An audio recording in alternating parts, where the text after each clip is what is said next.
We've reached the World Cup semi-finals, and there's a lot on the line for all four remaining teams. Belgium, Croatia, England and France are all 2 wins away from an elusive World Cup title. They're 2 wins away from etching their names in the history books of the most popular sporting event in the world. So, there's a lot at stake over the next week in Russia. Still, while we all know what each team is playing for on the surface, each national team has its own separate story and motivation. Let's take a look at what's at stake for each squad before Tuesday and Wednesday's matches.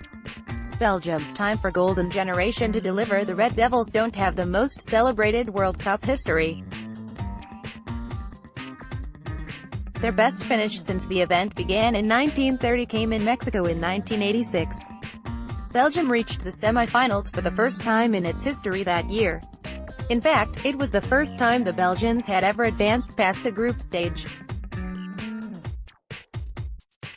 In the round of 16 it got past the Soviet Union with a 4-3 win, and in the quarter-finals, it squeaked by Spain on penalty kicks. It was then that the Red Devils ran into Diego Maradona and Argentina in the semis and lost 2-0. They would face France in the third-place match and lose 4-2. So, in some sense, Belgium can get a bit of revenge on France for that third-place match, but that's not what's going to be on Belgium's mind.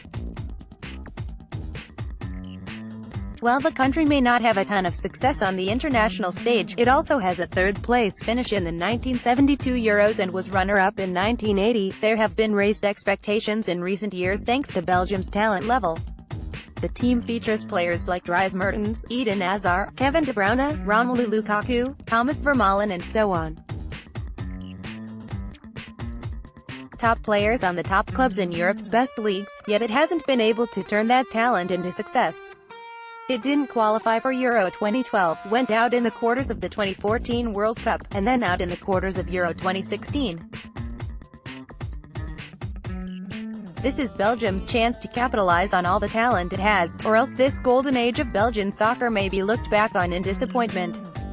Croatia, the only Cinderella remaining. If there's a team left that fits the "playing on house money" narrative, it's Croatia. Everything is at stake, yet these Croatians have nothing to lose. They're the only remaining Cinderella in a World Cup that's already had a few candidates.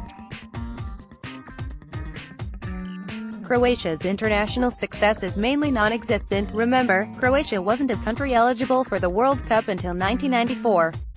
By reaching the semis this year, it has already matched its greatest feat on the global stage.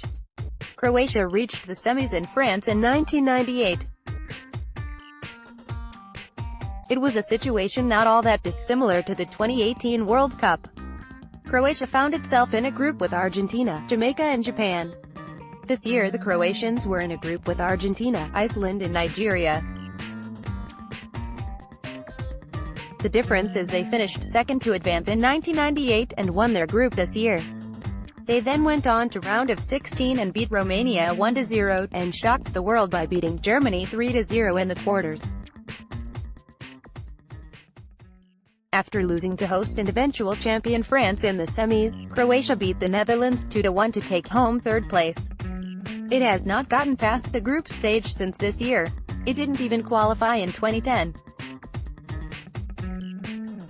Life in the Euros hasn't been much different, as Croatia reached the quarter-finals in 1996 and 2008, but that's the farthest it has ever gone. So, while every remaining squad is feeling some pressure, Croatia has the least weight on its shoulders. Everything from this point on is mostly gravy. England, lovable losers no more. There have been 8 countries to win a World Cup, and England is one of the 2 remaining in this tournament. The problem is that the country that claims to have invented the sport as we know it today hasn't had a whole lot of international success since that 1966 World Cup title. England finished third at both Euros 1968 and 1996.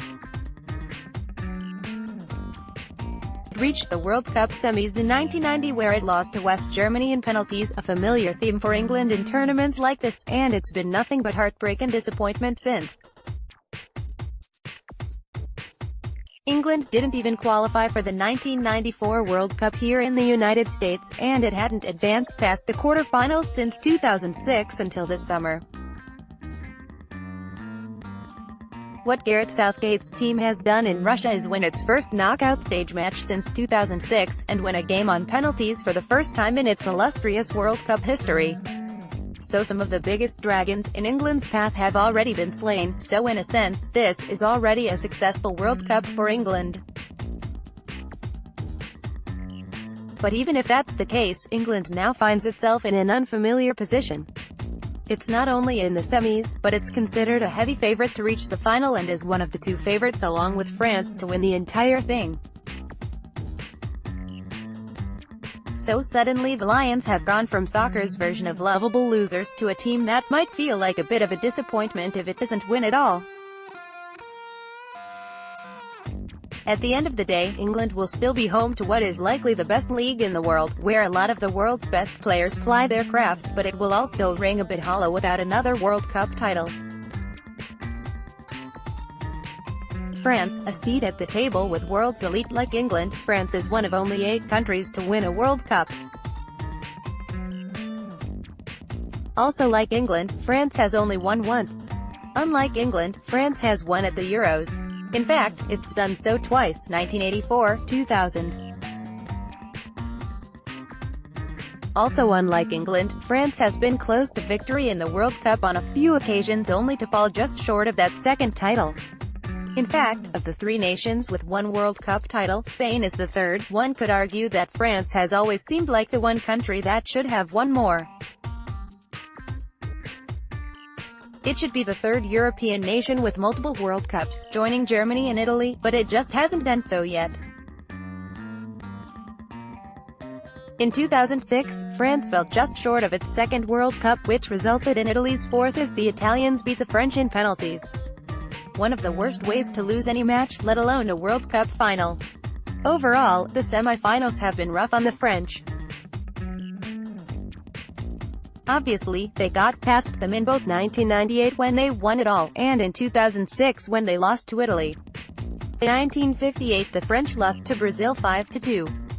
France next returned to the semis in 1982 when it lost to West Germany on penalties. It would make it back to the semis again in 1986 where it would again lose to West Germany, this time 2-0. Notice a theme to these defeats. Brazil, the winner of 5 World Cups, knocked it out in 1958. West Germany, a winner of 4 World Cups, knocked it out in both 1982 and 1986. In 2006 it was the 4-time champion Italy defeating France in the final. Well, there is no Brazil, Germany or Italy remaining in France's path this year. It's the favorite to win it all at this point, and this is France's chance to legitimize what many have felt about it for so long. If it wants to solidify its standing as a global power in the sport, this might be the best chance it has to do so for a long time.